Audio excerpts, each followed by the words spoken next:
안녕하세요, 호이TV입니다.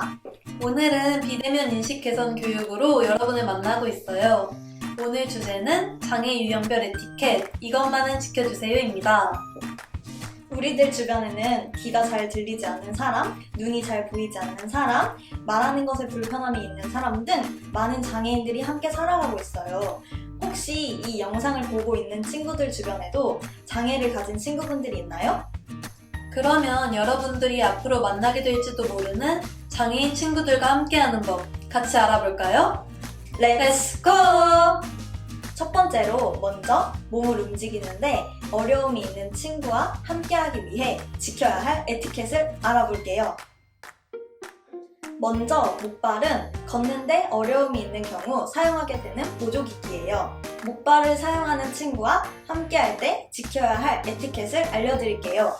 하나! 목발을 사용하는 친구와 함께 걸을 때는 친구의 속도에 맞춰주세요. 목발을 사용하게 되면 목발을 사용하지 않는 사람보다 걸음이 느릴 수밖에 없어요. 그런데 내가 걸음이 빠르다고 무작정 빠르게 걷는다면 목발을 사용하는 친구는 급하게 따라올 수밖에 없겠죠? 둘! 문을 지나갈 때는 팔이나 목발 대신 문을 잡아주세요. 팔이나 목발을 갑자기 잡으면 목발을 사용하는 친구가 넘어지거나 다칠 수가 있어요. 안전하게 지나갈 수 있도록 문을 잡아주세요. 셋! 친구가 완전히 지나갈 때까지 문을 잡아주고 중간에 문을 놓으면 안 돼요. 완전히 지나가지 않았는데 문을 놓아버리면 친구가 다칠 수 있으니 조심해야겠죠? 넷! 문을 닫을 때에는 친구의 손가락이나 목발이 문에 끼이지 않도록 조심해요. 문을 닫을 때에도 친구가 완전히 지나간 걸 확인한 후에 닫아주세요. 특히나 목발의 끝이 문틈에 끼이는 경우가 많으니 더 조심해주세요. 다섯! 엘리베이터를 탈 때는 먼저 탈 수 있도록 양보해주고 문이 닫히지 않도록 도와주세요.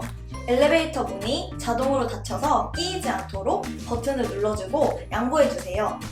다음은 목발이 아닌 휠체어를 사용하는 친구와 함께할 때 에티켓을 알아볼게요. 하나! 휠체어를 사용하는 친구와 대화할 때는 눈높이를 맞춰주세요. 휠체어를 사용하는 친구들은 기본적으로 눈높이가 낮기 때문에 내가 서서 이야기하게 되면 상대방을 위로 올려다보면서 이야기할 수밖에 없어요. 둘! 상대방의 허락 없이 휠체어를 만지거나 움직여서는 안 돼요. 휠체어를 사용하는 친구에게 휠체어는 굉장히 중요한 도구이기 때문에 친구의 허락 없이 휠체어를 만지거나 움직이는 것은 친구가 기분이 나쁠 수도 있고 위험할 수도 있어요.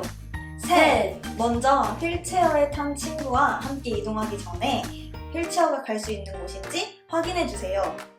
휠체어로 이동하기 위해서는 턱이나 계단이 있으면 안 돼요.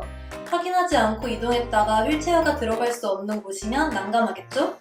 네! 휠체어를 밀어줄 때는 장난치면 안 돼요. 휠체어를 탄 친구는 물론이고 밀어주는 사람도 다칠 수 있기 때문에 절대로 하면 안 되는 위험한 행동이에요. 다섯! 턱이 있는 곳을 지나갈 때에는 조금 더 조심히 밀어주세요. 휠체어를 밀면서 친구와 함께 이동할 때는 턱이 있는 곳을 조심해야 해요.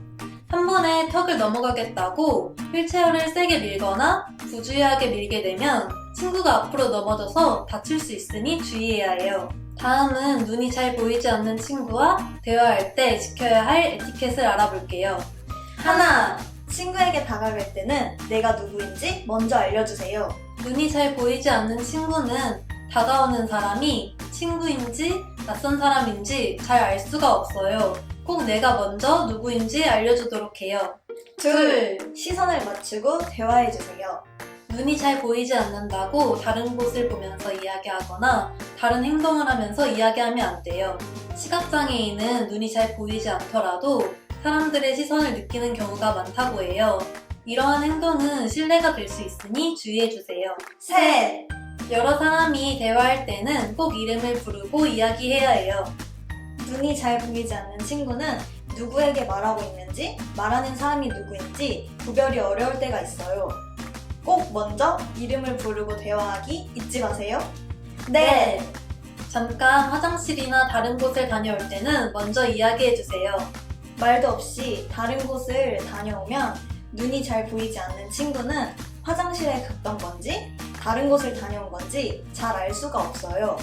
대화 중에 다른 곳을 다녀올 때는 꼭 먼저 말해주도록 해요. 5.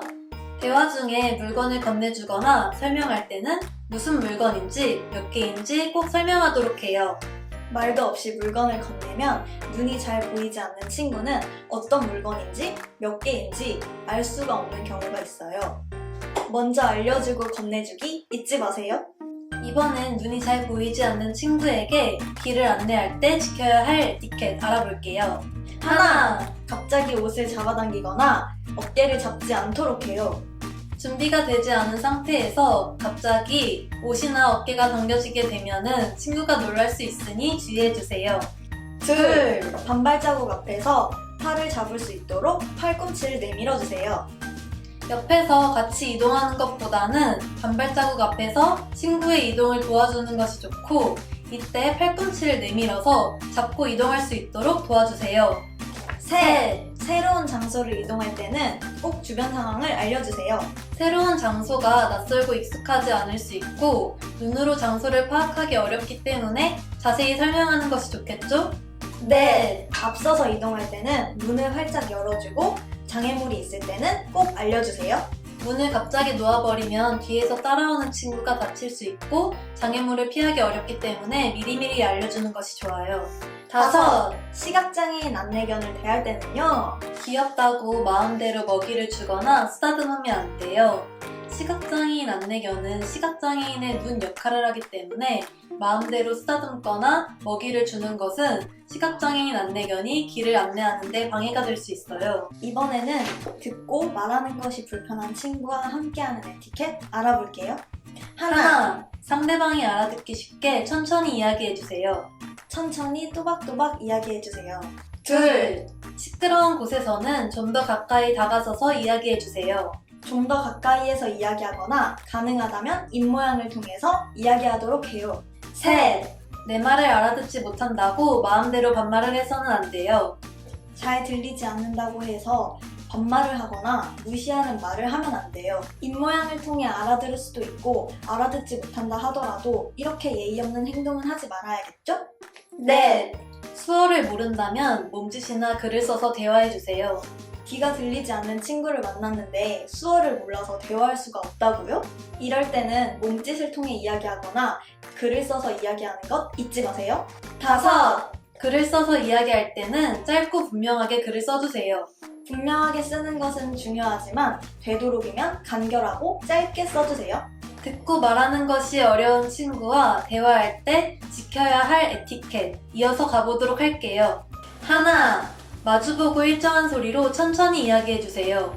둘, 입모양을 보여주며 한 문장씩 끊어서 이야기해주세요.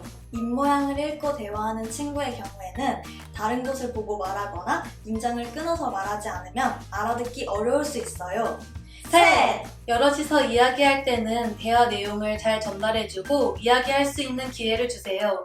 여럿이 이야기할 때는 누가 말하고 있는지, 내가 언제 말해야 하는지 알기 어려울 수도 있으니 배려해주는 것이 필요해요. 넷! 고개를 끄덕인다고 모두 알아들은 것이 아닐 수 있으니 다시 한번 확인이 필요해요. 상대방이 고개를 끄덕였다고 하더라도 중요한 내용이 잘 전달되는지 한 번 더 확인하는 것이 필요해요. 5. 이야기를 끝까지 듣고 함부로 추측하지 않도록 해요. 대화가 조금 답답하다고 해서 이야기를 끝까지 듣지 않고 추측해버리면 오해가 생길 수 있어요. 끝까지 들어보고 정확히 판단해주세요. 다음은 조금 다른 이야기예요. 친구들 주변에도 혹시 이런 친구들이 있나요? 첫 번째, 대화를 이해하는 걸 조금 어려워해요. 두 번째, 친구를 사귀거나 놀이하는 것을 조금 어려워해요. 세 번째, 가끔씩 소리 지르거나 같은 행동을 반복할 때가 있어요. 네 번째, 너무 천천히 이야기하고 가끔은 엉뚱한 대답을 해요. 5번째, 친구들한테 관심이 없고 항상 혼자 있어요. 주변에 이런 친구가 있으면 한번 이렇게 대해보세요. 쉬운 말을 사용해서 천천히 말하고 끝까지 들어주세요. 설명할 때에는 길게 말하지 않고 순서에 따라 짧게 말해주세요. 조금 느리더라도 기다리고 응원해주세요. 이해하기 어려워한다면 그림이나 동작을 활용해보세요. 헤어지고 나서는 잘 도착했는지 꼭 연락해주세요. 친구를 이해하고 함께하는데 큰 도움이 될 거예요. 마지막은 우리가 지켜야 할 공간에 대한 에티켓이에요. 하나, 장애인 주차 공간은 장애인 편의를 위한 주차 공간이에요. 급하다고 마음대로 주차하거나 잠깐이면 되겠지 하고 정차하는 행동도 안 돼요. 혹시 주변 사람이 이와 같은 행동을 한다면 옳지 않은 행동이라고 말해주세요. 둘, 점자 블럭은 시각장애인을 위한 지도라고 할 수 있어요. 점자 블럭을 가리거나 물건을 쌓아두면 시각장애인의 안전한 보행에 방해가 될 수 있어요. 셋, 장애인 화장실도 장애인을 위한 편의시설이에요. 사용하는 사람이 적다고 문을 잠가놓거나 창고처럼 물건을 쌓아놓으면 안 돼요. 지금까지 일상생활에 조금 어려움이 있는 친구들과 함께하는 방법을 알아보았어요. 오늘 배운 에티켓 꼭 잊지 말고 지키도록 약속해요. 이번 인식 개선 교육은 이것으로 마무리하도록 할게요. 다음에 다시 만나요. 안녕!